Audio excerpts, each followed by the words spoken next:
Welcome to the Illinois Mathematics and Science Academy's PowerPitch 2022. Give a round of applause for that. And there you go. Well, this is going to be if you haven't realized by now, this is going to be engaging and interactive. So I'm going to expect you to, if I ask you, all right, we're going to 2-minute fun face break. All right, right now, 2 minutes, make your funniest face. Now. All right, there you go. All right, there you go. So that's how this is going to be today. This is going to be very, very fun, very, very engaging. This is the 12th anniversary of the PowerPitch event, and we are excited to be that you're sharing it with us. Last year, we pioneered doing this thing virtual due to the pandemic. And unfortunately, when we began planning for this year's event, there was still a little bit of uncertainty, whether we were going to do it in virtual or face-to-face. So we're doing it virtual, but I'm quite for sure that the next time we meet again in this PowerPitch competition, we'll be doing this in face-to-face.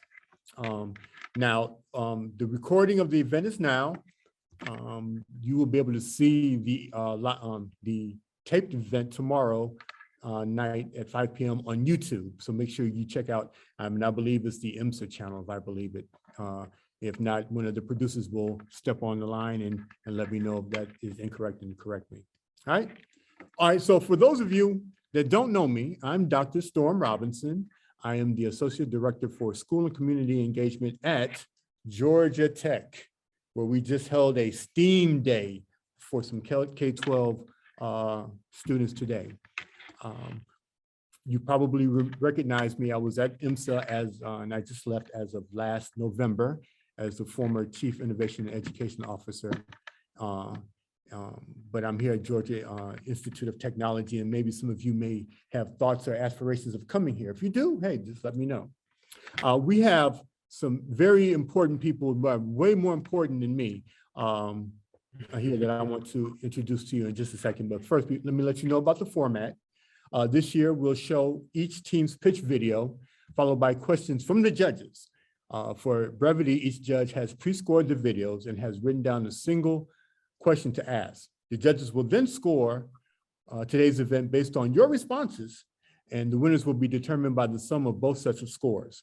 For the sake of clarity, competing teams will be represented by a single team member who will be answering all the questions. All right, you got it? Give me a thumbs up. All right, great.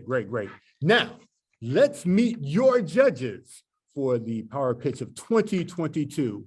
We'll start with ladies first. We'll have the awesome and amazing Britta McKenna. And if you'd like to say a couple of things and introduce yourself and say some things about yourself, you can go ahead. Thanks, Storm, and congratulations to the finalists. You guys are the 8, and I know there was over 90, I think. So you guys are the best of the best. So congrats. I'm Britta McKenna. I had spent 15 years at IMSA, the last 5 as Chief Innovation Officer and one of the co-founders of Into, the innovation center there. And now I have my own consulting firm called Four Hawks. So that's it. That's me. Great. Thank you. Please give Ms. McKenna a round of applause. Thank you. And the next judge we have is Matt Bornsky. Matt Bornsky, if you don't mind, give us a couple of words about yourself, a couple of sentences. And I'd be happy to. Great. Yeah, so I've been out in Silicon Valley doing the startup tech thing for about 15 years, and I've had every role from the 100th engineer to the first engineer to the founder, up and down, back and forth, and now I'm working on a non-technical startup at this point. It's a new challenge for me, but I haven't stopped building, and I'm really enjoying digging in and learning all the new things in my industry. I also enjoyed looking at all your videos and learning all the things that you guys are tackling. Awesome. Thank you. Everybody give Matt a round of applause. Thank you for joining us today and offering your expertise. As you can see, matter of fact, mostly everybody on the screen that you see, the adults, we are a testament that innovating, creating is a lifelong journey. So, just don't let this be the last, because, as you get older and older and you start thinking, wow, what if this did this? Or what if this did that? You can do it, and you can come up with that solution that can possibly make this world a better place. So I encourage you. I'm inspired by your work. As you see, I'm coming from the campus of Georgia Tech University, but to make this official and to start us off correctly, we're going to go with that. So with that change in background, I'm going to ask you, are you ready to start Power Pitch 22? Give me a rousing yeah! Yeah. Great.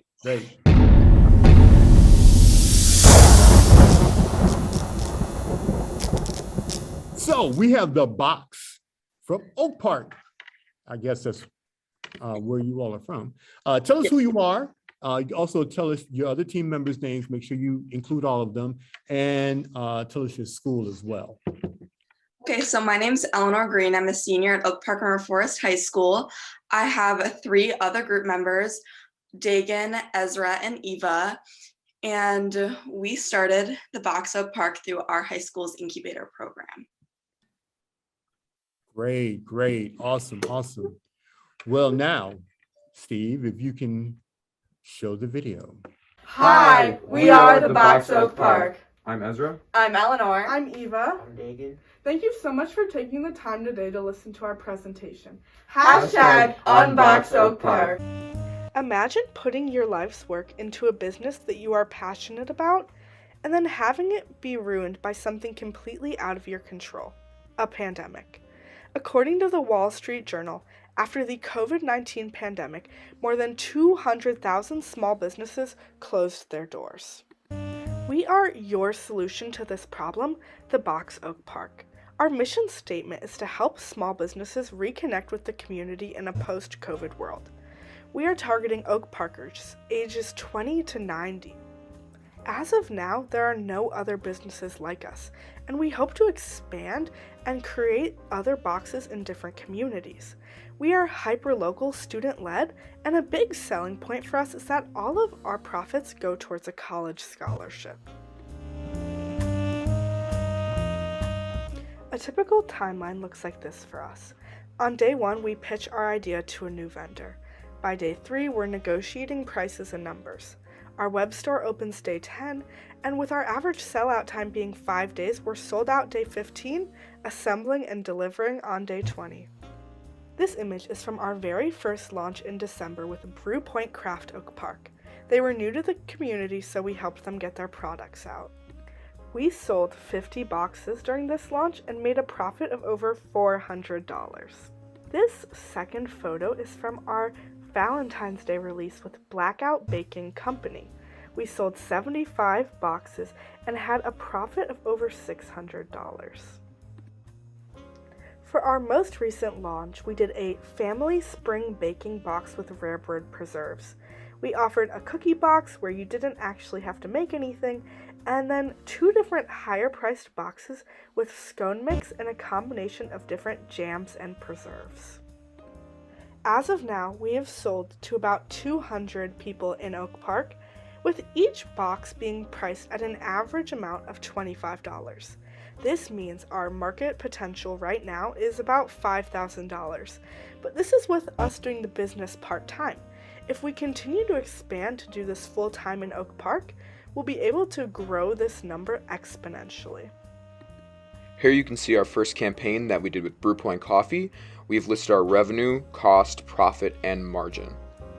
In our second campaign with Blackout Baking Company, our revenue, cost, profit, and margin have all increased significantly. This is due to us learning new skills and expanding our customer base.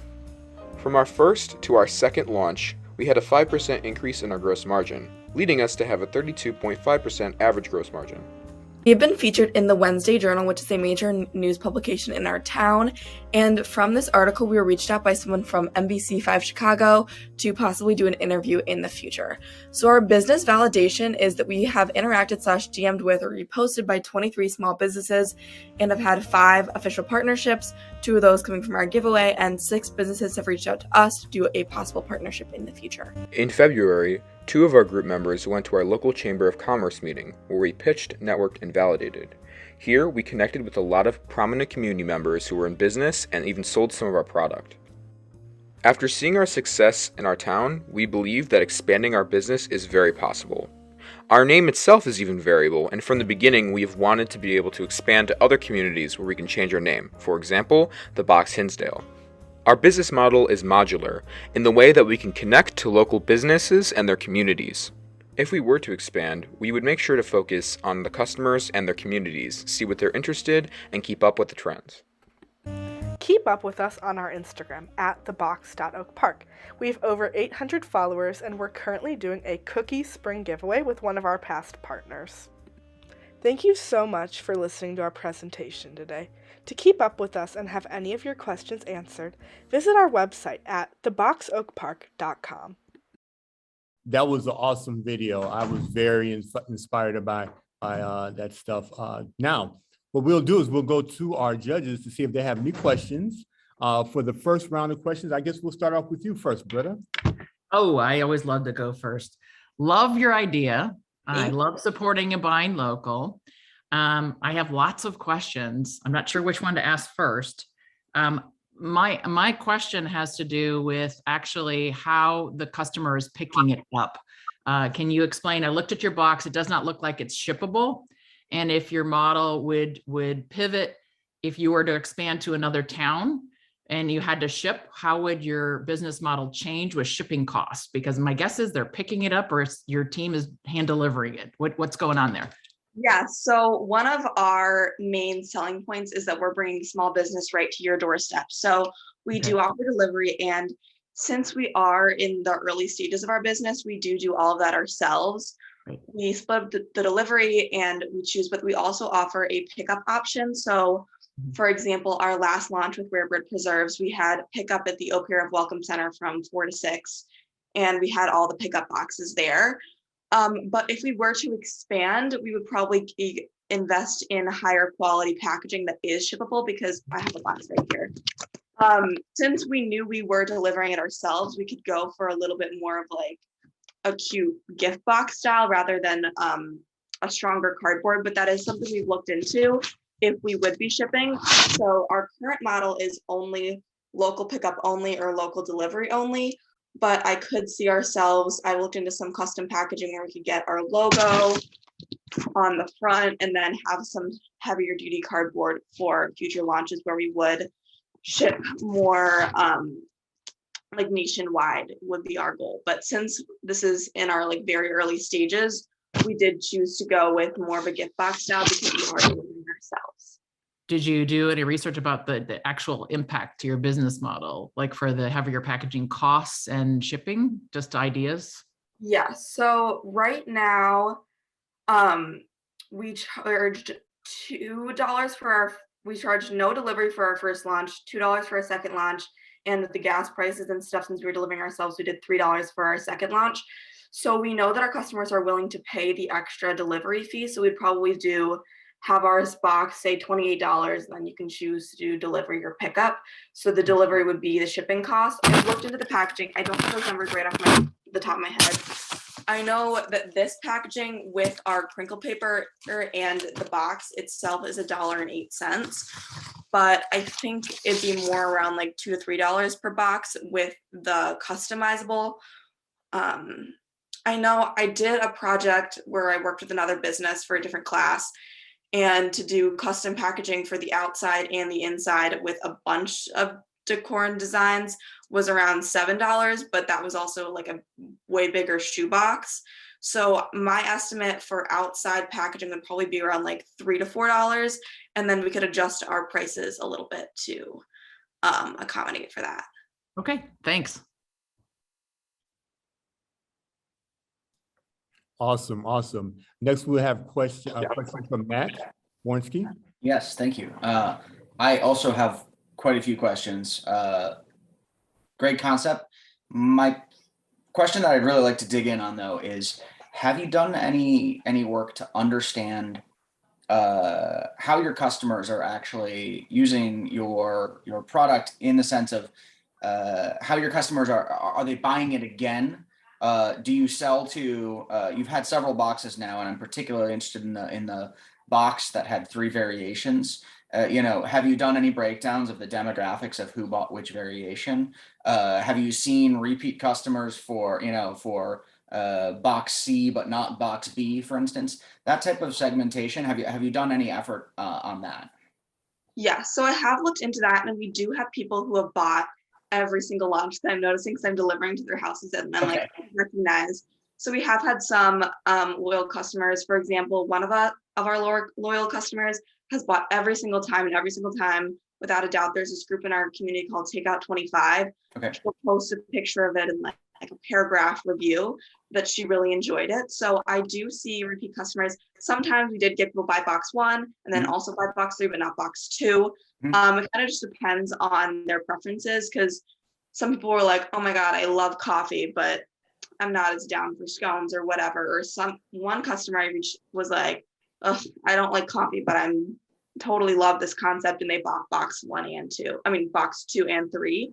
So we have seen some repeat customers. I don't have exact numbers for you. I'd have to go kind of into our spreadsheets and go and track that more, but we do see customers coming back. And also we see a lot of customers. We've had a lot of real estate agents buy from us. And for example, this one realtor in our community, she bought 4 boxes and she's been using them as gifts and closing gifts, which is something that we also have been looking into. So our target demographic, I would say, is more, we have people like 20 and high schoolers buying, but it's mostly adults in the community. Probably like 30 to 60 is our main range, kind of people who are involved in the community. There may be parents in the community. They're like, oh, I've had messages being like, I wish my high schooler did this, and then they'll buy a bunch of boxes. So I would say our demographic is adults and kind of parents in our community. Okay. But we don't have any understanding of on that one where you had 3 variations of the box. We don't have much. Is there anything there? That one I did not get to do as much analysis into. Okay. They sold pretty well, and in a good time frame too. I did different variations. We did 25 of the cookie, and that sold out really fast. Okay. Because everyone loves the cookie, but our wholesaler or business we were working with was like, okay, we're only going to do 25 of the cookie just for their baking costs for their time. So those sold super fast. The second not obviously, but the second one was our vanilla scone box that had a passion fruit curd and vanilla scone mix, and that sold the second fastest, and we had the highest quantity of those. And then the one that sold a little bit less, but we expected that, so we sold less of them, was our highest end, which I'm holding right now, called our deluxe scone box, and this was $38. So okay. People who bought multiple boxes bought a lot of the cookie and scone and the vanilla scone, but people who bought this kind of usually bought only 1 box because of the higher price. Okay, that's interesting. All right. So thank you for that insight. Appreciate it. Yes. Awesome. Awesome. If you wouldn't mind, judges and those people that are still, if you don't mind giving Eleanor a round of applause. Give them a clap. Thank you. Thank you. And thank you. You did awesome.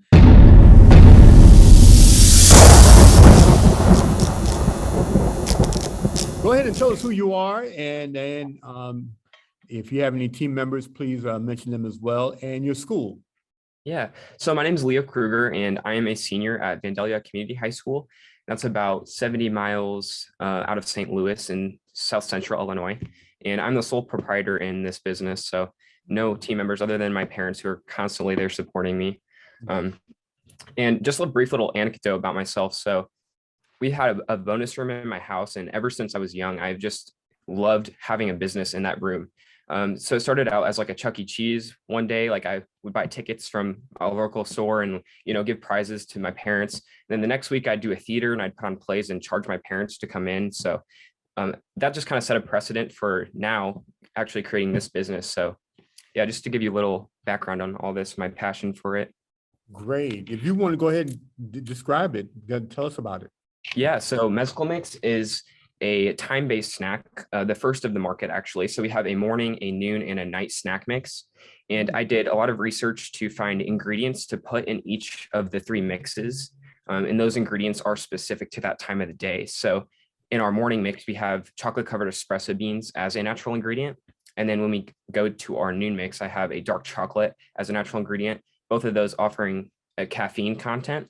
And then when we move along to the night mix, I have tart cherries, which are scientifically proven to aid in insomnia, and also bananas helping with bone cramping at night as well.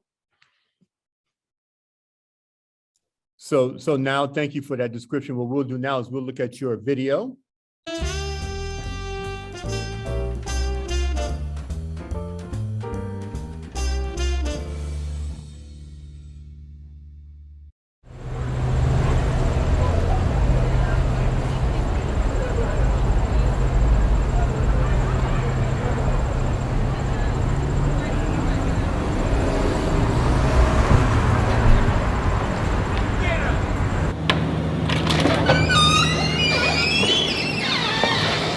Oh, hi. Come on in and let me tell you about Mezcla Mix. Hi, my name is Leo Kruger, and I've had an interest for business ever since I was young. And recently, it's converged with my love for food. Some people even call me a foodie. And that's why I created Mezcla Mix, the market's first time-based snack. I encourage you right now to look in your pantry, and you will not find a single snack that is time-based. That is why Mezcla is the first of its kind. With that being said, Mezcla has 3 mixes, each curated specifically for each time of day. First, our morning mix.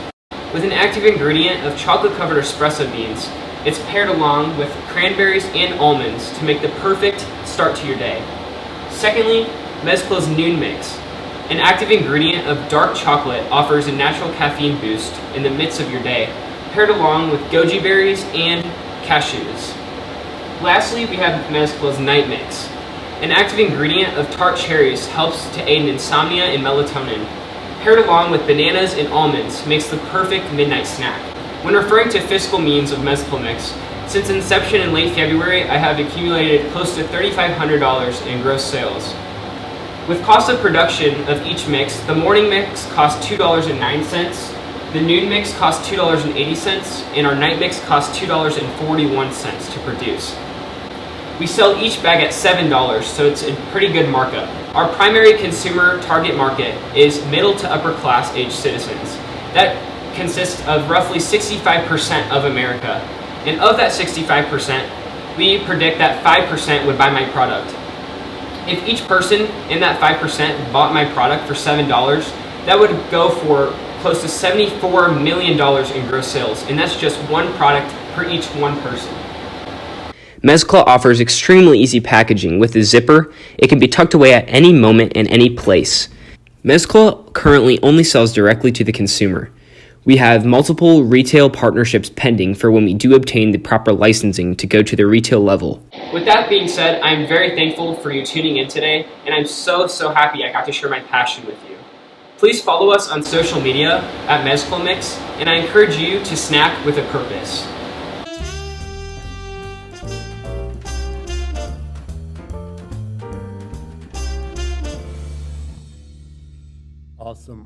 Awesome. That sounds like some stuff that I need in my life for sure, especially at the nighttime. What we're going to do right now, Leo, is we're going to have our judges ask they're each going to ask you a question. And for this round, we'll start off with Matt. Go ahead with your question. Awesome. Thank you.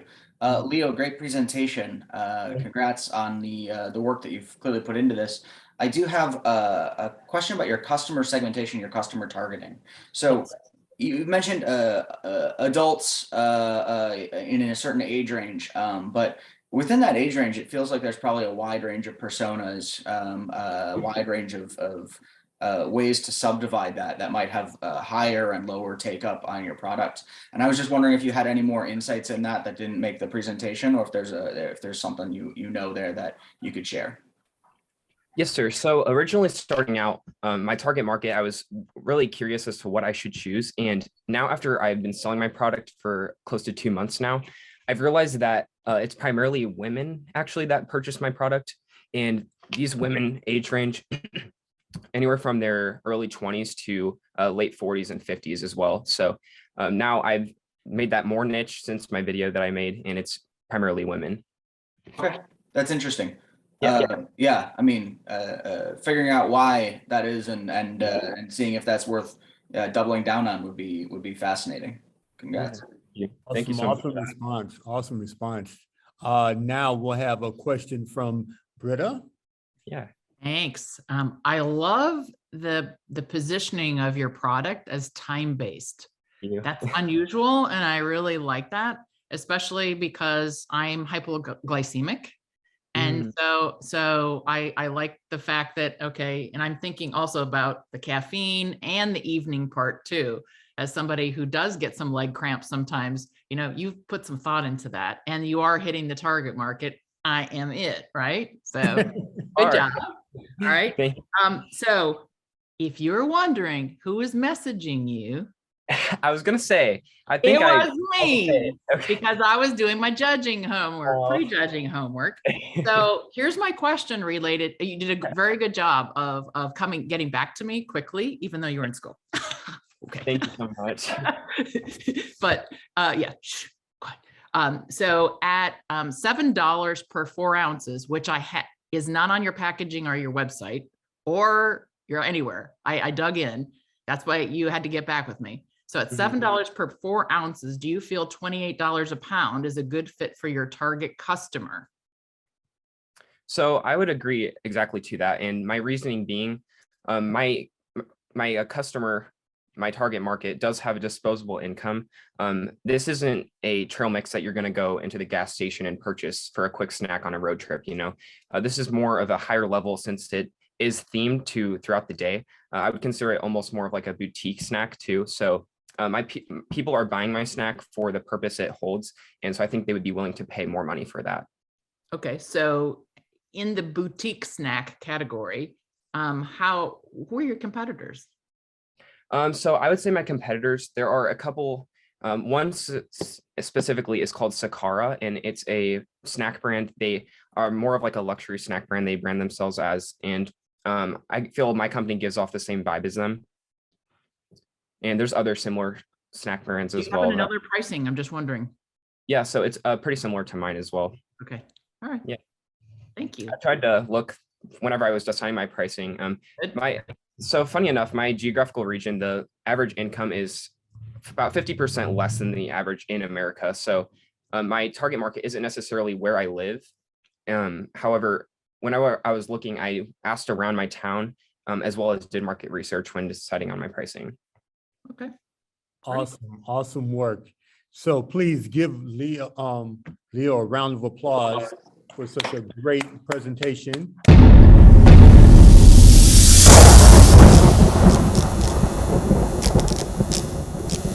Up next, we have anti-steel wheel, and give us a little idea and a little information about it. We have Max Fido. Hopefully I said that name correctly. Tell us who you are and your school. So, hello, I'm Maximilian Fido. I'm from Downers Grove South High School, and our project is the anti-steel wheel. So basically, it's a wheel that locks by itself, which is pretty cool. Wow, yeah. That sounds great. Do you have any team members with you? Not with me, no. Oh, okay. All right. Do you have any on your team? Anybody? Sorry? Do you have anyone other than yourself on this Correct. project? It's me and two other people. Who are they? Matthew Contreras and Colin Coit. Okay, awesome. We wanted to make sure we get their names out there as well. Well, what we're going to do right now, Max, we're going to go ahead and look at your video.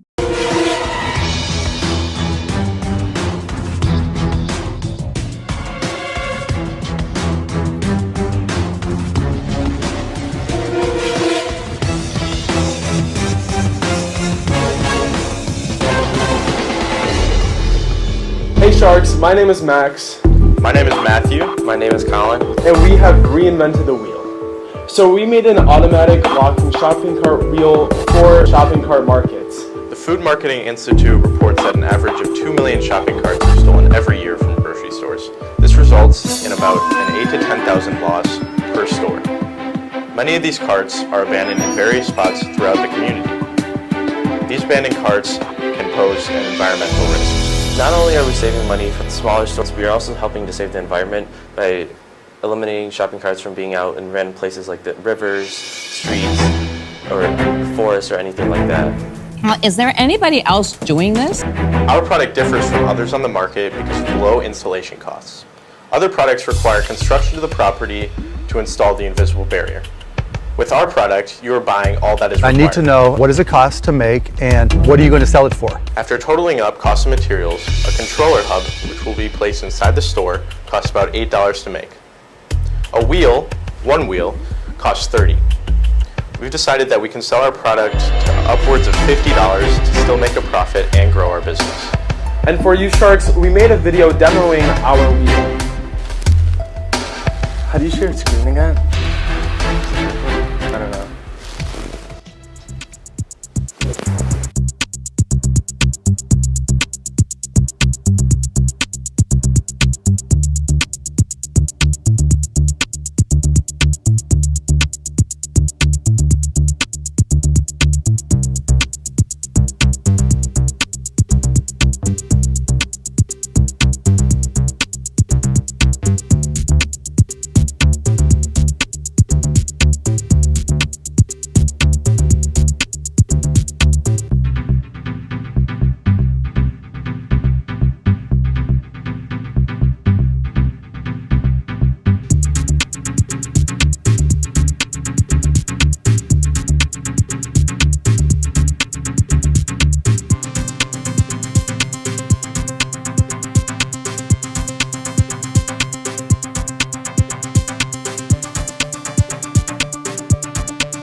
They're asking for $150,000 for 15% of our company. With your help, Sharks, we will be able to cut down on the cost of manufacturing our product immensely, making it easier to gain more profit. Your connections will also allow for us to gain attention of stores nationwide, whether it be a big retailer or a local store. Hey, Kevin, I think you're muted.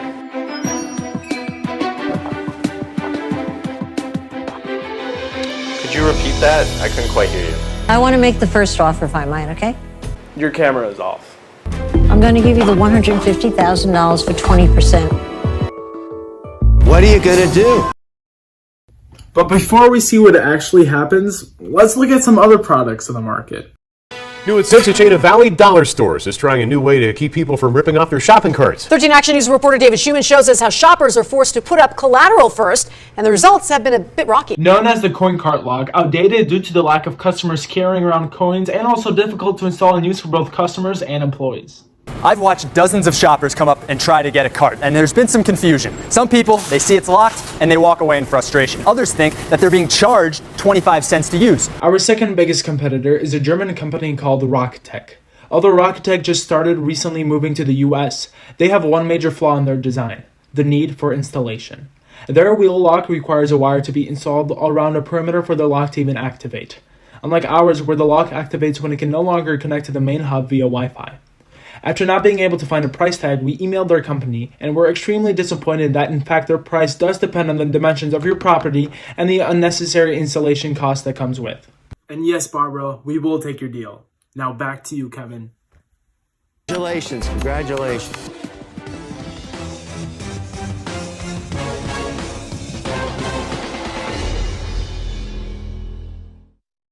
Wow. That was an awesome video. That was an awesome video. So, judges, are you ready with your questions? Ready. All right, Britta, you're up next. All right. I have lots of comments. Some of them I sent to you with my initial scoring, so I'll not repeat myself there. You can read that on your own. You spent a lot of time, which happens with people who design technology, on showing your technology itself, like over a minute. If you realize that, I would have loved to see it in action in a parking lot at a grocery store, because just showing me that it'll work, I already know pretty much it'll work, right? If you've already done that. What I want to see is I want to see it with whatever hub system and the geofencing and the fact that you pushed up against the geofencing limits and it locks. I want to see that.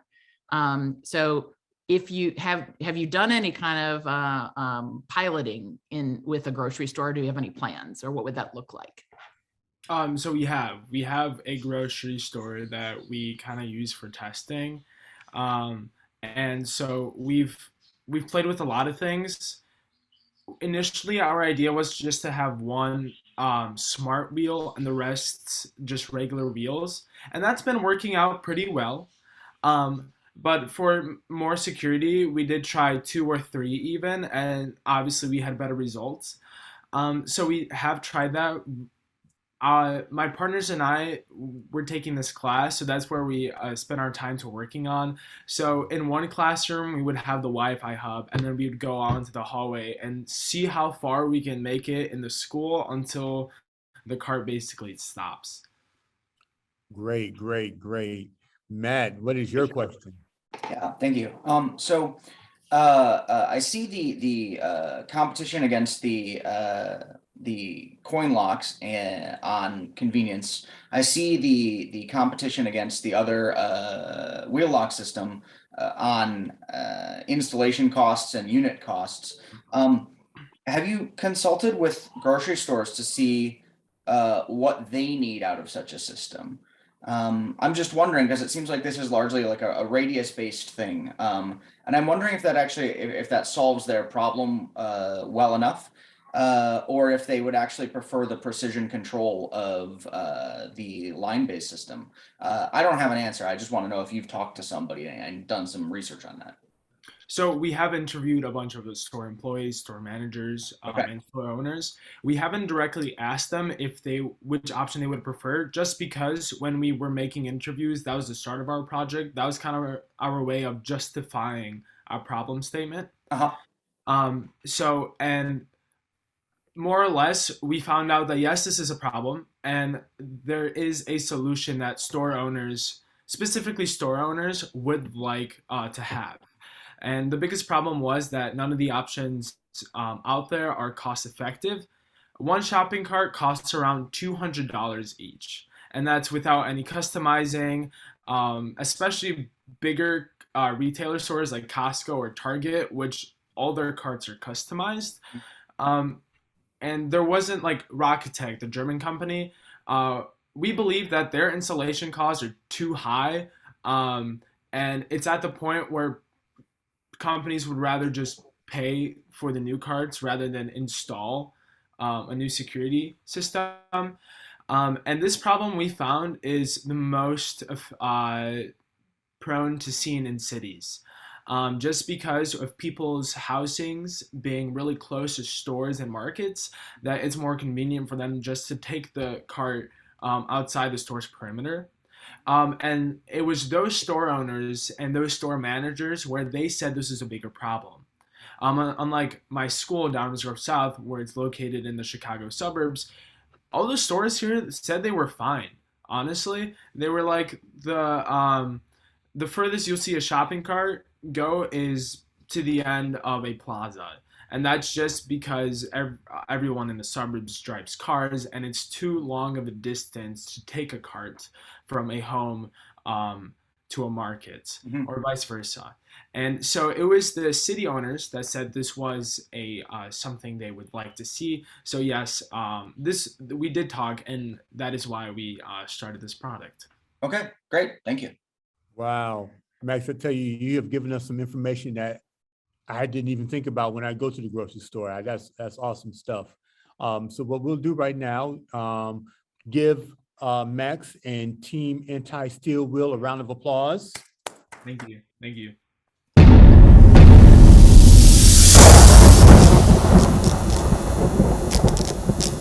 Awesome. Now, up next, we have Anchor. Drew, tell us who you are first and your school. Hi, I'm Drew. If you have any members too. I'm Drew, and I'm a junior at the Illinois Mathematics and Science Academy in Aurora, Illinois. Awesome, awesome, awesome. What we're going to do first, Drew, is we're going to take a look at your video, okay? Sounds good. Hi, I'm Drew Patel, and today I'd like to introduce you to Jason. Jason is a 52-year-old who lives alone in an independent living retirement community. Ever since his late 30s, he's experienced hand tremors that complicate even mundane tasks.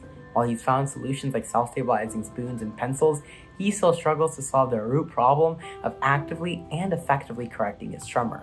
Consistent, effective therapy is vital to prevent hand tremors from worsening, both in severity and frequency. And yet, my survey with over 100 individuals shows nearly 92% finding current therapy to be unadaptable, inaccessible, and unaffordable. Current alternatives like professional therapy and wearable technology require significant amounts of time and cost hundreds of dollars, all while failing to provide an individualized experience. And what's worse is that Jason isn't alone. He represents my dad, my grandmother, uncles, aunts, even the over 300 million individuals that also experience hand tremors globally. Fortunately though, I have a better solution. Anchor. Anchor is a game-based digital health tool with adaptive game modules capable of correcting hand tremors by developing hand strength and precision. Users first complete a diagnostic test, which asks them to perform a set of tasks, each diagnosing a different element of the user's tremor. Anchor then processes these measurements and creates an individualized therapy plan. Next, users can complete the game modules assigned by Anchor. Each game module becomes progressively difficult and tests a different skill. One may test fine motor skill, while another may test precision. Lastly, users receive points based on their consistency with practices, which in turn encourages regular engagement with Anchor. While other successful digital therapeutics exist, Anchor is the first to digitally correct tremors, making it both legally and technically viable. Anchor has already made strong progress with app development. Multiple game modules are in production, including a wave movement game where a user tracks the movement of a wave with their finger, and a ball movement game where a user has to move a box to contain a number of balls. Though our initial prototype is being built as a mobile application, we anticipate launching as a web platform, making Anchor accessible on a desktop, laptop, and phone. And so Anchor's competitive advantages? First, accessibility. Anchor can be accessed anywhere, during a bus ride, on a walk, or even in the bathroom. This incredibly simplifies the experience for users who previously had to find special time for therapy. We're also customizable. Our innovative diagnostic test creates an individualized therapy plan specific to the user. In concert with our adaptable, progressively difficult game modules, Anchor creates an ideal, effective therapy regimen. Anchor will sell via tiered subscription-based pricing model, a monthly subscription costing $1.59, 6 months costing $1.29 a month, and year-long, the cheapest option costing 99 cents a month. Anchor will first employ a B2C revenue model, directly targeting those with hand tremors or their caregivers. We will then employ a B2B revenue model, establishing recurring sales partnerships with physicians and independent living facilities who can purchase subscriptions to Anchor in bulk. Anchor will first target individuals with hand tremors between the ages of 45 and 60 in the Midwest. Capturing just 5% of this local market leads to nearly $2 million in profit annually. Anchor will then expand globally. Capturing 20% of this market renders nearly $700 million in annual profits. To scale, Anchor will expand to the 2 billion individual market of movement disorders, targeting those facing ataxia, dystonia, and dyspraxia, who will all encounter similar mobility difficulties. With movement disorders projected to grow by nearly 30% in the next 10 years, Anchor has a growing number of individuals it needs to fulfill. As for now, Anchor is already working with app developers and software engineers, and its next steps involve creating additional game modules, conducting a beta test, and then eventually patenting. We've also already created a landing page to display information about Anchor's offerings and collect initial customer interest. Results have not only validated Anchor's viability in the market, but have also enabled us to learn more about what consumers need. We look forward to developing our website in the coming months. The funding PowerPitch could offer would be instrumental in allowing us to reach these goals. Anchor is ultimately far more than just a game. It's about ease, comfort, and family. It's about providing the user-oriented dynamic digital therapeutic that's never been offered before. Anchor, anchor to your life. Thank you.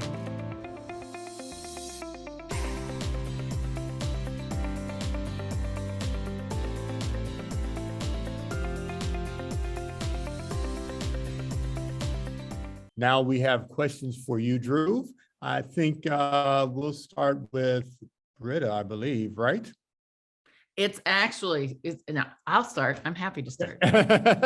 So as somebody who recently, you probably can't see this, but I recently went through physical therapy, right? And part of my physical therapy was right here. MedBridge is the name of the company. So all my exercises are here, physical therapy. So I know this is where everything's going, and I applaud your efforts to really get that off the ground. What I'm wondering about is you do refer to some of maybe your trials, and I'm wondering, you have not referred to any kind of medical professionals that you are consulting with, doctors or anybody. Do you have a board? I'm just wondering because you've got a solution, but I want to know who from the medical profession is helping you so that we know that it will be useful. Yeah, that's an awesome question. Our mentors are obviously very important to us. We have mentors on the business side, we have mentors on the engineering side, but in terms on the medical front, we're currently working with a dentist. He's providing a lot of insight into how kind of our product would work with kind of oral therapy, with hand trimmers and all of that field. We're also recently gotten into contact with a physician. So the physician's providing advice on like, hey, this is those hand trimmers work. If we do implement this here, we're going to see more gradual progress in kind of X and Y. So we do have support on the medical front. And on this idea of medical front, something we want to encourage and continue to do is continue to work with physicians and doctors, have them join our advisory team, provide insight, and then in future, perhaps even integrating a physician-patient feature to anchor itself, where a doctor can be like, hey, this patient is improving on this platform, let's make therapy based on that. So we do have physicians on our board, and we look to continue to work with them. Great. I like that answer. And I would love to see in your future pitches down the road a testimonial from a guy in a white coat. And also I'd like to see some video footage of somebody using it. So, again, I know, you're still in development, but thinking down the road, those are the things that I want to see because, as somebody who might buy it, I want to see somebody else using it and I want to know the doctor has approved it. So thank you. Sounds good. Thank you. All right. Thank you, Drew. Great presentation. Really compelling pain point that you're working on. I love it. I also support Britta's questions about the medical basis for your diagnostic and efficacy claims. It would be nice to see some substantiation on those. But I think my question, my mind immediately goes to, if you're trying to sell a medical product, the regulatory environment for making medical claims, and specifically the burden of proof that it's medically justifiable if you want to go seek reimbursement from a care provider or like a B2B model where somebody has a duty to find treatment for somebody. You need to be able to prove in certain ways that you are helping, and so it's a very specific set of hoops to get a medical claim through and to sell into that environment. And I was just wondering if you have any plan for how you would approach that if you want to transition from B2C to B2B. Yeah, so that's something that we're still thinking about. One of the biggest things that we're looking to use the funding from PowerPitch for is to meet with the IP attorney and get patenting and kind of legal issues kind of figured out. We want to meet with them and see like, hey, specifically what medical regulations we have to follow. Is there any kind of FDA approval that we have to get? Are we like a type 1 device, type 2 device? So if we can get the funding to work with a patent attorney, if we can figure that out, that's one of the most important things we want to do. But other than that, we have begun initial research in terms of how the app development and legal aspect of Anchor would work. And we found that if we are able to, let's say, create our product and then do beta testing and then find the efficacy trial of like, hey, 92% efficacy or something like that, if we can go from there and actually get it approved. So right now, one of the biggest things is kind of, hey, if we can meet with that IP attorney, sit down, figure the legal issues out, but we have begun initial investigation into the legal front. Okay, thank you. Awesome, awesome. Well, let's give Drew a round of applause for such a great presentation. Thank you.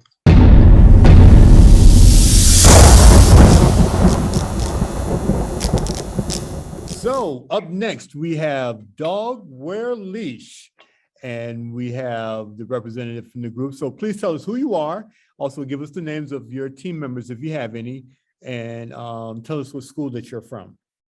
All right. My name is Ryan Tripathi. I'm from Barrington High School, and the three other members of my group are Reagan Albertson. She's a senior. Mikey Lind, he's a junior, and Kate Lubinsky, she's also a junior, and I am a junior as well. Awesome stuff. Well, now what we're going to do, we're going to take a look at your video. Picture this. You just got off of work and it was an extremely stressful day. As soon as you get home, you decide, hey, let's go for a dog walk. Well, quickly, within around 5 to 10 minutes, you look down to see your dog leash all tangled up between your dog's legs. Not only is this a hassle that you have to bend down and adjust the leash, but it's much more. Your stressful day has just gotten much worse, and your dog just risked potential injury. Hi, we are Dogware, and we have invented a solution to that problem. Our solution consists of a 5-foot nylon dog leash that is wrapped in around 40% of heat tubing. That heat tubing is stiffened and prevents the leash from bending and tangling between your dog's legs. And as you can see, no matter whichever side the dog leash hangs on your dog, the leash will not tangle between your dog's legs.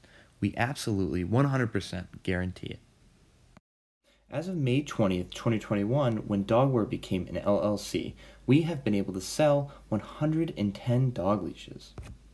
That comes from channels such as Square and Venmo, as well as our Dogware website, and, of course, events in the Barrington area, such as the 2021 Barrington Family Expo and the Barrington Village Farmers Market. We began selling our leashes at a cost of $22. Then, after around 3 months, we changed our price to $25, giving us a revenue of $2,600. With the cost of goods at $800, that gave us a pretty solid gross profit margin of 69.2%. Our instant success allowed us to be noticed by the University of Illinois Senior Engineering Program. They were able to help us over the course of 3 months to further develop our product. Some of those changes consisted of a polypropylene grip that adds much more comfort for the owner, as well as a non-traditional grip that allows more restraint of the dog. As well as that, we were able to evolve from a nylon dog leash to a polypropylene dog leash. This polypropylene material is much lighter and allows much more free movement for the dog. As well as that, and most importantly, we were able to evolve from not only a 5-foot model, but also a 4-foot model and a 6-foot model. This truly allows Dogware to reach all dogs across the spectrum. And considering the fact that there are 48 million American households owning dogs, for a total number in the United States of 77 million dogs, we believe by adding these extra sizes that we can truly increase our conversion rate from potential customer to actual customer. Now, your next question might be, how have we been making these dog leashes? And the truth is, we've actually been making them from the comfort of my own garage. Now, we do understand this is not necessarily something we can sustain, so we've been trying to set up a manufacturing deal. And our company of choice is Thanawala & Co., a certified ropes company out of Mumbai, India. They are sure to get us large quantities at much lower costs and much more time efficient than it would be to make dog leashes in my garage. Once our deal is official and we start getting in large quantities of dog leashes, our goal is to start selling in stores. 2 small-scale pet stores that have already expressed interest are Peppo's Pets in Hoffman Estates, as well as Page's Healthy Paws in Lake Zurich. Page's Healthy Paws has actually been generous enough to let us come and sell in their stores on weekends, as well as build our brand.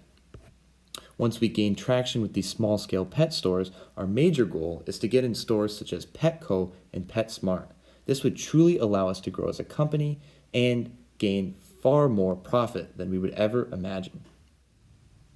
Finally, and most important to note, as of February 27th, 2022, Dogware happens to have a patent-pending product. All in all, we feel as though we have something incredibly special here. Not only do we have a revolutionary new dog product, but we also have a team full of committed individuals that is ready to take this company to the top. Therefore, I ask you, if you value safety and efficiency, why wouldn't your dog?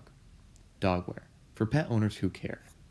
Awesome, great video, Ryan, great video. Now we have questions from our judges, and we'll start with Matt Bornski. Hi, thank you. Thank you, Ryan and team. Very good video, good product. As a dog owner, I find that that I'm shockingly willing to spend money on things that I that will help. Even though my dog is happy with nothing at all, the bare minimum.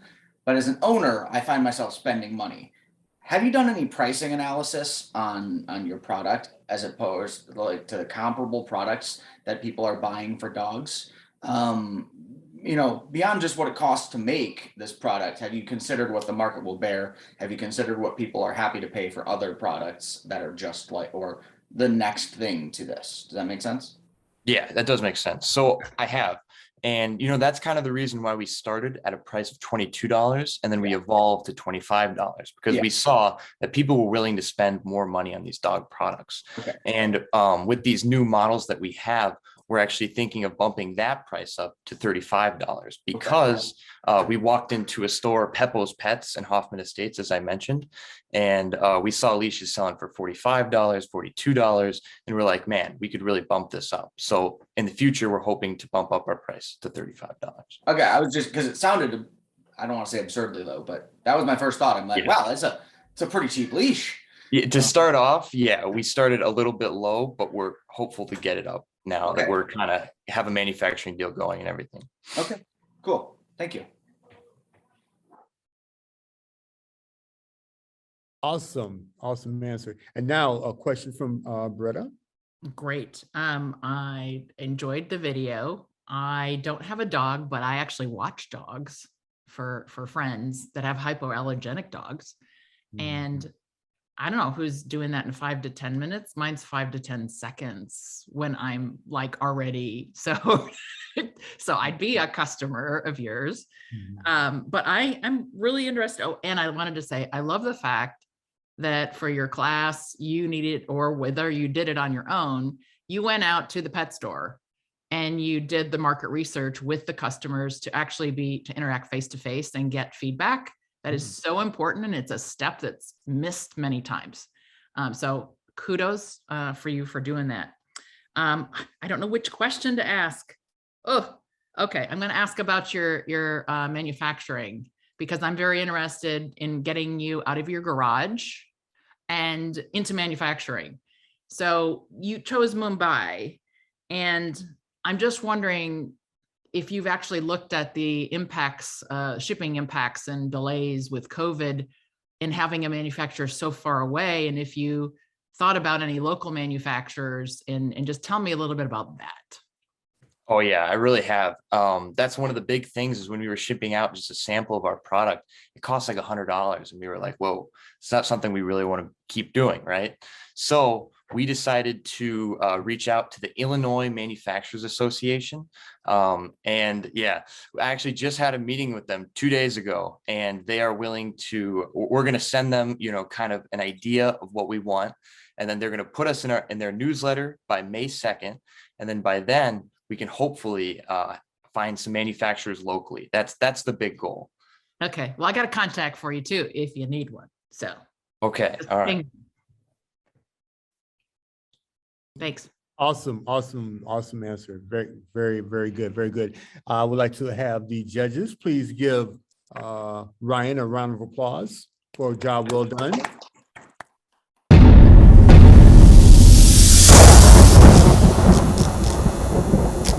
So up next, we have Mute Jammer, and we have Nate Landing, who's going to introduce himself. So please introduce yourself and introduce any team members if you have any, and tell us what school you're from. So I'm Nate Landig. I'm a co-founder along with my friends Brandon Rogers, Daniel Shaffiabody, and Maddie McTaggart for our product, the Mute Jammer. Okay. And we all are sophomores at IMSA. Okay, great. Thank you, Nate. So what we're going to do first is we're going to take a look at your video. So introducing the Mute Jammer, created by The Lungs. Our product will fall under the physical product category. So what is a kill switch?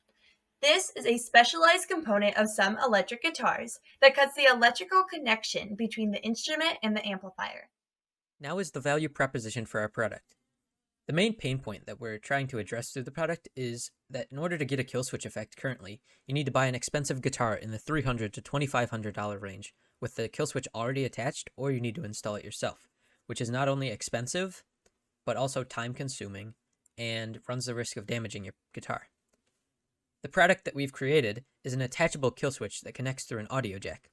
Some of the innovations that this product has over current options are that it's much more affordable for most musicians than the average guitar with kill switch.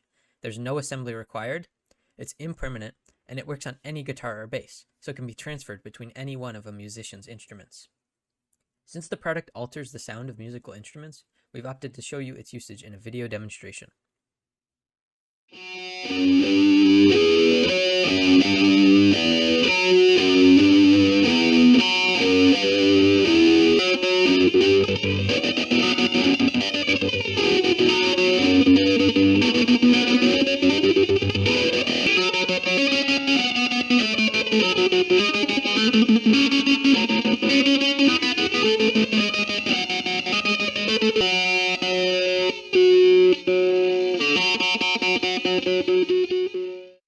So what you just saw is our first prototype of our product.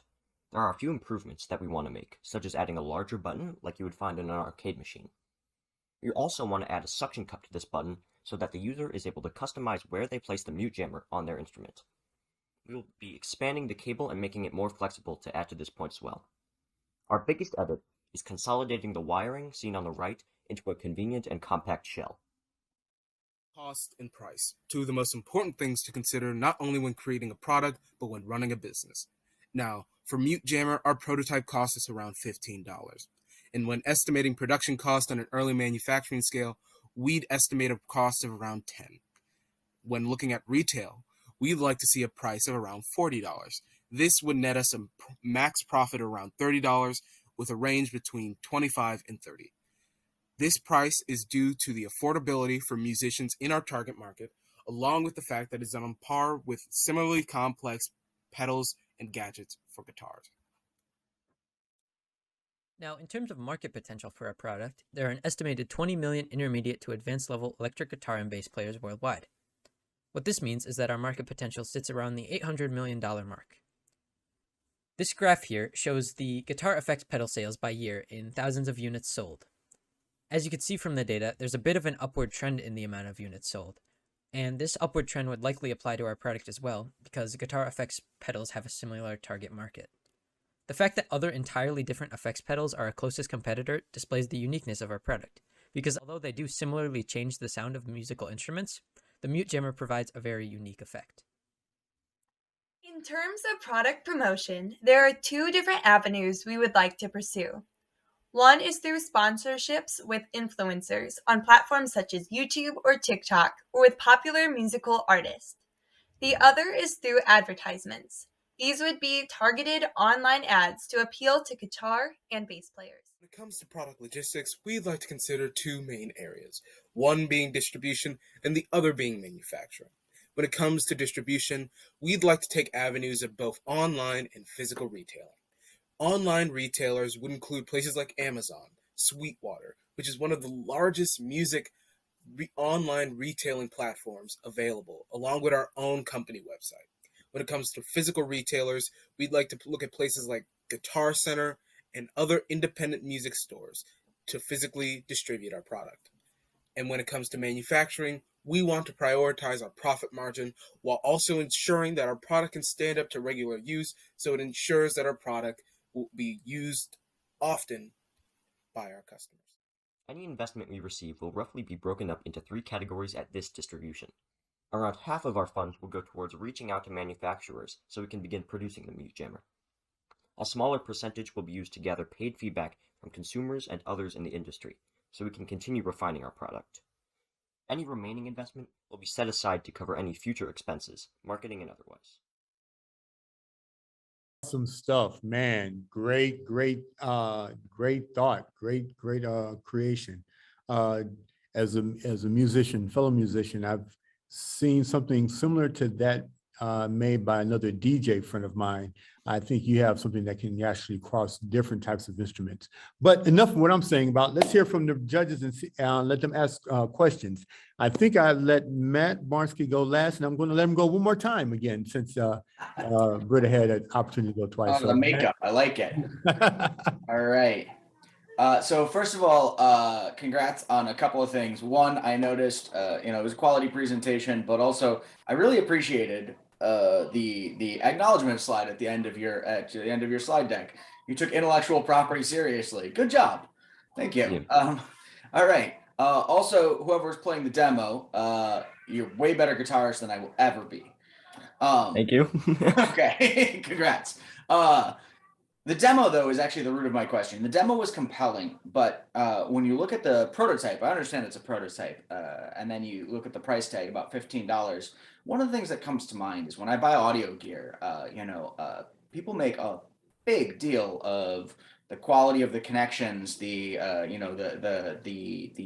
stability of the connections, right? If you're switching audio signals, you need to establish like a good signal quickly. And I'm just wondering, is like an arcade button going to be able to deliver a quality experience consistently across everybody who's using it, or like have you done research into like the component quality that will be required to make a good product?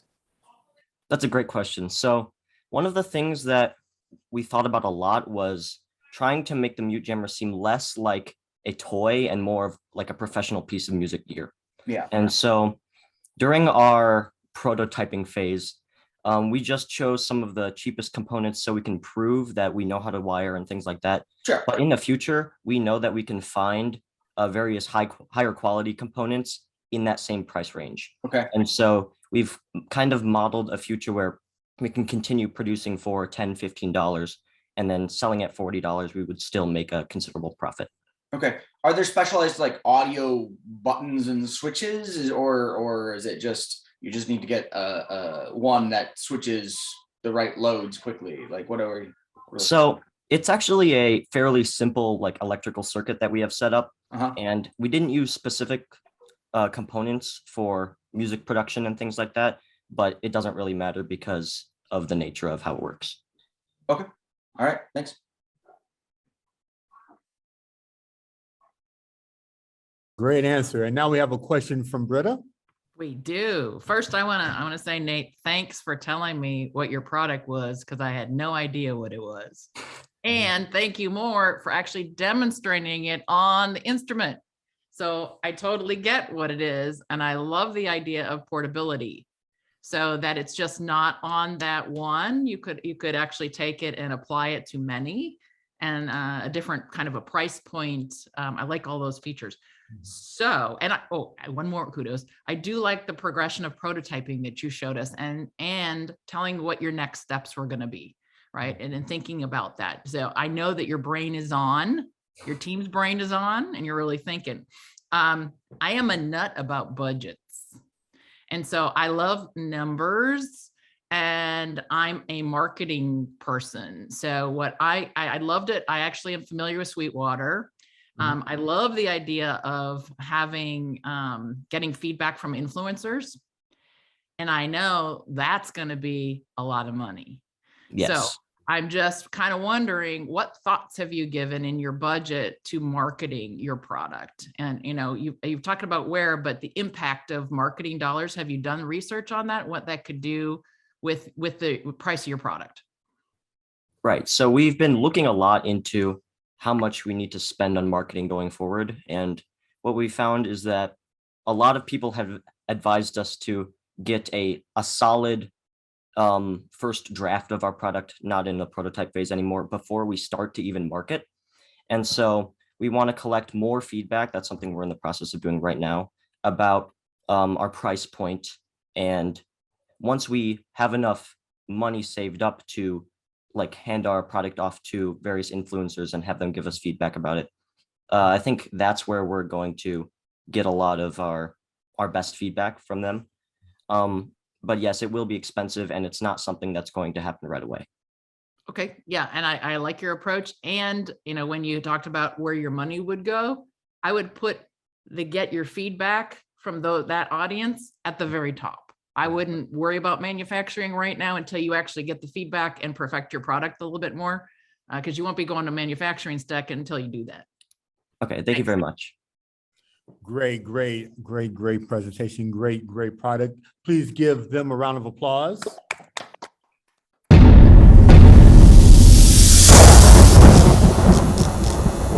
Up next, we have the group, and their creation or their innovation is called Together. if you wouldn't mind, please tell us who you are and also the names of your team members, and tell us what school you're from. Hi, my name's Nitya Jaka, and I'm a sophomore at the Illinois Mathematics and Science Academy. My team members are Ryan Lee, Dathri Maviti, and Tatiana Pronicheva, and we're all sophomores. Awesome, awesome, awesome. So Nitya, we're going to show we're going to show your video. The COVID-19 pandemic has affected us all. We were faced with many challenges beyond expectations, but we made it through together. However, the effects are everlasting.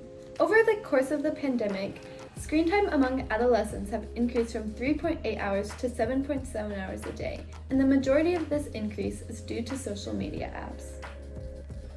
Increased screen times can impair productivity and often lead to grave mental health concerns. As we transition out of the pandemic, we have no choice but to reduce these screen times. But having a lock screen filled with notifications is simply overwhelming. Sometimes deleting these social media apps feels like the only solution. But what about school group chats, news updates, or just keeping up with friends? With Together, you can easily filter content from all social media apps. Notifications, chats, and feed posts from all selected apps appear in one place. Time usage restrictions and study time reminders can be placed. This allows you to stay in the loop with your socials while keeping your screen time low. The best part is that Together will be accessible through a free mobile app, compatible with iOS and Android. Our current prototype features two sections, a compact social media feed and chat tab. Users choose the type of posts and notifications they want to see during app setup, but changes can be made at any time. For example, Together will provide users the options to view posts from selected accounts and messages from certain people. In the future, Together plans to expand our consumer base by offering the service to laptop users, implemented as a browser extension. That way, users can easily set priorities and avoid getting caught up in distracting notifications. Additionally, parents can set up a child lock system to control the social media their children see with a password. By keeping you on one app, Together makes sure you're on task and in the loop. The benefits of Together can be found in both the free version and the premium version of the app. The free features of the app include up to 3 social media apps, customizable timers, and reminders, while the premium version of the app includes unlimited compatible social media apps, as well as personalized lock screen notifications. We have a free version because we want this app to be accessible to all phone users. However, we also have a premium version that is reasonably priced at $4.99 for those who want to invest more on their productivity endeavors. 60% of the funds we receive will be put towards app development, 20% towards marketing, and 20% towards app maintenance. Social networks have tripled their consumer base in the past decade, and 45% of teen users feel overwhelmed on social media. With a 10% penetration on this demographic, we believe that our market size will be at around 1.6 million people. Our marketing strategies will include advertising directly on social media to target the largest part of our addressable target market. A customizable social media feed all in one place isn't offered by any other apps on the market. Additionally, our business model doesn't include ads, which can defeat the overall goals of concentration and productivity. All of our features are completely customizable, from timers to chat notifications. With Together, social media users across the world can invest more time into productivity and less time in filtering through endless notifications. Together will change the future of productivity for thousands of students and professionals across the globe. We appreciate your time and we'd love for you to join us on our journey to promote productivity through an affordable and compact app. Together, to get things done. To get things done. To get things done.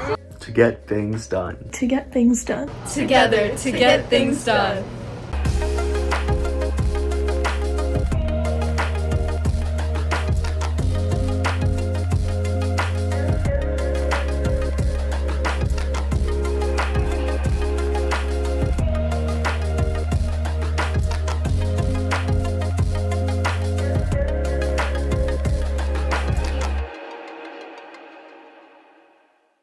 Awesome video and great idea. I know that when I see all those red circles and numbers on my phone, I just go, ah. Anyway, so we have questions from our judges. We're going to start first with Britta. Go ahead. First, I'd like to congratulate your team on a clever idea. And it does streamline that endless scrolling. And as someone who has multiple sources of social media input, and I know teenagers and everybody else, and the amount of time we spend, I'm interested in this. So my question also has to do with this. So sometimes when we develop a new product to solve one problem, it can create new problems. Has your team thought about what new problems this might create? Yeah, so that's a great question, and thank you for the congratulations. But some new problems we envision together might create is the fact that it requires permissions from other social media, and we need some of the data that they collect based on their users. It would be hard to get this data from other social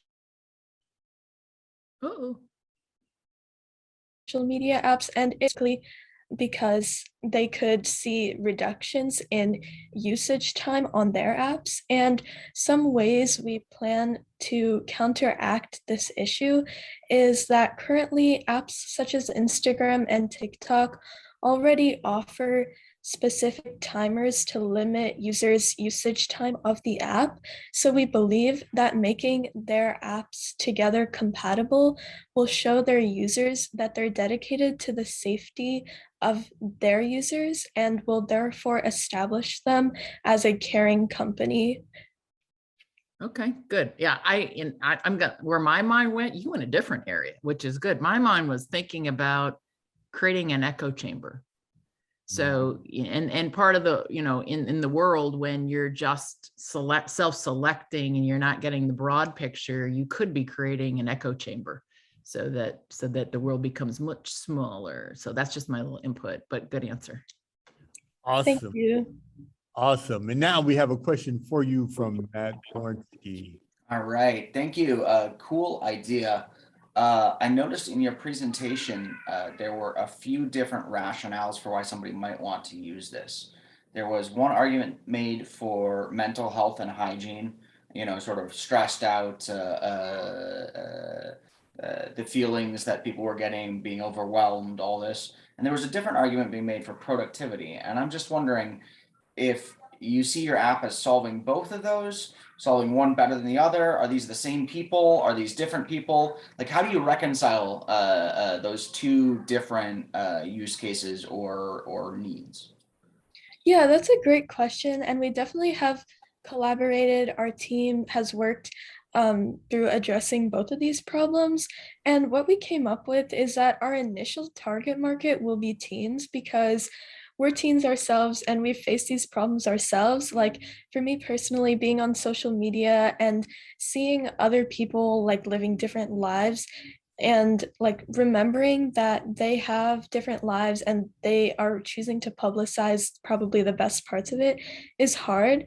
And along with that, having social media while being in high school, there's no choice but for me to have it because I need to keep up with school updates and club updates, but also there can be additional notifications that aren't necessary. So with our initial target market of teens, we plan to solve both of these problems simultaneously and devote equal focus to both of them until we expand our market later in app development and establishment of our business.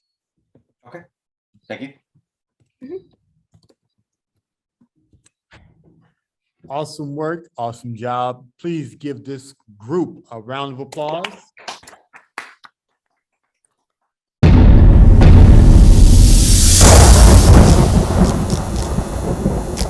Up next, we have Team Brush Bestie. All right, and we have their representative, Julia Grum, and she's going to, if you don't mind, please introduce yourself and any team members that you may have and tell us what school you're from. Yeah, of course. So I'm Julia Grum, and the other people in the Brush Bestie team are Ali Galliani, Colin Martins, and Lauren Milanick, and we go to Lake Forest High School. Awesome, awesome job. So what we're going to do first is we're going to look at your video, and then we're going to have some questions from the judges for you, all right? I'm Julia Grum. I'm Colin Martins. I'm Lauren Milanick. And we are Brush Bestie, makeup's best friend. The problem we are trying to solve here at Brush Bestie is makeup brushes. Makeup brushes can be really expensive and they can be hard to travel with because they can get everywhere and be all over your bag. They can easily get dirty because they're just in there with all of your makeup and nothing protecting them, and there's just too many options out there. To combat this problem, we came up with Brush Bestie. Brush Bestie is a 4-in-1 retractable makeup device that contains 4 makeup brushes that push out at the click of a button. Brush Bestie is going to be marketed towards makeup users who are constantly on the go and need that portability and convenience aspect in their makeup bags. Although there's a lot of competition in this industry, Brush Bestie's unique design sets it apart. For example, there's the double-sided makeup brush. Although this brush has 2 different brushes of varying sizes, it doesn't have all 4 that Brush Bestie does, and it doesn't have a cap to keep your bag clean. Another example, the Alley 4-in-1 brush, does have 4 brushes of different sizes, but you have to take it apart to use it, and it can be a mess and a hassle going forward. Okay, so for prototyping, we are currently working with a prototype developer out of Ohio. Our first prototype was just kind of an idea of what Brush Bestie could look like, kind of just like a general look. It really did look similar to the 4-in-1 pens. And then next was our first functional prototype that we made. We wanted to see how Brush Bestie would work, how all the brushes would work together. Our next prototype was when we actually started working with our prototype developer. It's 3D printed. There are brushes coming out of both sides, but we did see some kind of kinks in it, so we got together, we talked about it, and then we came up with our most current prototype, which we are going to show you.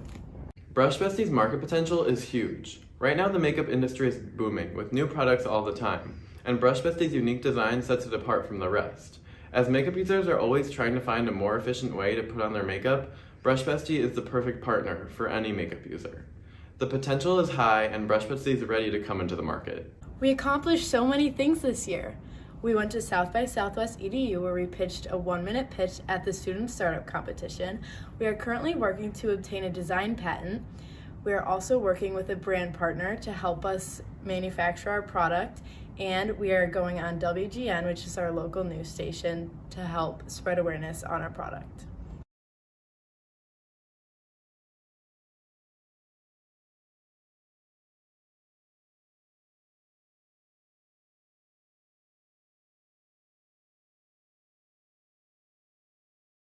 From a top view angle, you can see the blush brush coming out of the right side and the eyeshadow brush coming out of the left side. Thank you so much for listening, and we hope you help Brush Bestie in glamorizing the makeup industry. Awesome, awesome video and awesome invention or innovation. I think that is great. So what we're going to have is some couple of questions from each of the judges. And I think I'm going to go in the original order because this is the last one. So we'll go with Britta with her first question. Okay. Oh, I have so many things. All right. So first, I love seeing that your prototype, the evolution of that, and that you've been pitching already in WGN. All that is a great experience. So kudos for that. And you had mentioned that I want to know why the makeup business is booming, right? So you mentioned that, but you don't give any background to that. So think about that in a future pitch, as well as I'd love the ideas of testimonials from models and stars and influencers, because it would be key. Marketing, I love marketing is kind of one of my channels, and I would love to see some packaging design. I see your product, but you know what really sells in the beauty industry is the packaging and the look that you're selling. Have you given any thought to that or what that might look like? Yeah, so actually, we are currently talking to this merchandising company that kind of wants to work with us, and they have their own marketing team there. So as we kind of negotiate with them and like evaluate kind of how we're going to work together, they said they have a marketing team that's willing to kind of help us along with that. Okay. Outsource. Okay. Thank you. Thank you. Oops, great, awesome. And now we have a question from Matt. Yes, so I'm gonna chime in and say I agree with Britta about the evolution of your product is a great story. It's very nice to see things that you've tried and evolved away from, and it puts me in the frame of mind of how you see your product and how you don't see your product. It helps quite a bit. My question though is that one of the things I didn't see a lot of ideas of how much this product is going to cost to manufacture, how much you think somebody would pay for it, how many people you think would want to buy it. I mean, I saw the general trend of the industry up and to the right, but specifically for this product, what do you think the cost is, the price would be, and the market size would be? Yeah, so again, we're working with this company and they're kind of really helping us figure out who our target market is and everything and how much we can really sell it for. We were originally gonna sell it for $40, like $10 a brush, but we're kind of gonna see how much they can get it manufactured for and maybe see if we can lower the price so we can make it more something like, oh, you put it by the checkout at Walgreens and people just kind of grab it, maybe make it a little less expensive. An impulse convenience thing, sure. Yes. And then in terms of our target market, we're just really trying to expand it as big as we can. At first we were doing like women 17 to 35 years old, like on the go, but then we kind of got some feedback and we're expanding it to just like all makeup users who just need something on the go. So we're just trying to make it as big as we possibly can. Yeah, that seems, I mean, there's no reason to rule somebody out. Thank you. Awesome. Thank you. Awesome. Great job. Please give Brush Bestie a round of applause. Wow. I want to congratulate you all for number one, for making it to the final round of PowerPitch. Great pitches. You have to remember that these 8 teams came from 97 entries. So that is something to be very proud of. And for 2, showing us some great pitch videos and representing your products with style. You all did a great job, and it is now time for the judges to go into their secret room off in digital land to tabulate their scores and come back with a winner. So we will be back shortly after a short break to announce the winners.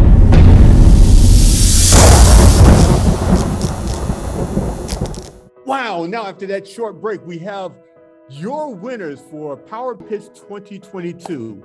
I'll start off with the 4th and 5th place winners who will receive a $200 gift card.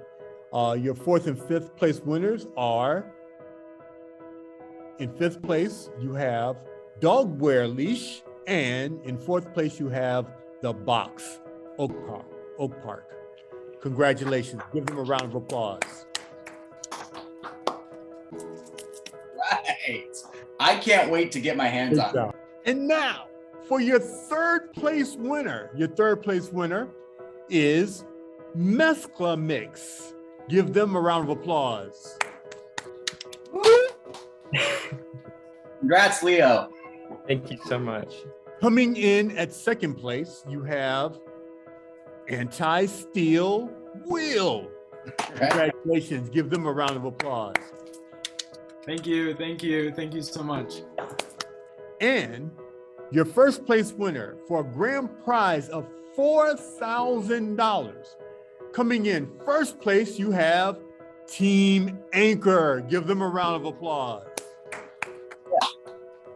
Thank you so much. Congrats, Drew. Wonderful. Congratulations. Excellent. Oh, keep developing. Wow, that was awesome. That was exciting. That was just riveting. We thank all of you all for being and watching us on YouTube. We really appreciate your presence, and I'm quite for sure that the 8 teams that you saw, their videos and their pitches, they would very much appreciate you hanging out with us on a Sunday afternoon to look at their pitches. This is it for PowerPitch 2022. We look forward to seeing you in person next year for PowerPitch 2022. I'm Storm Robinson.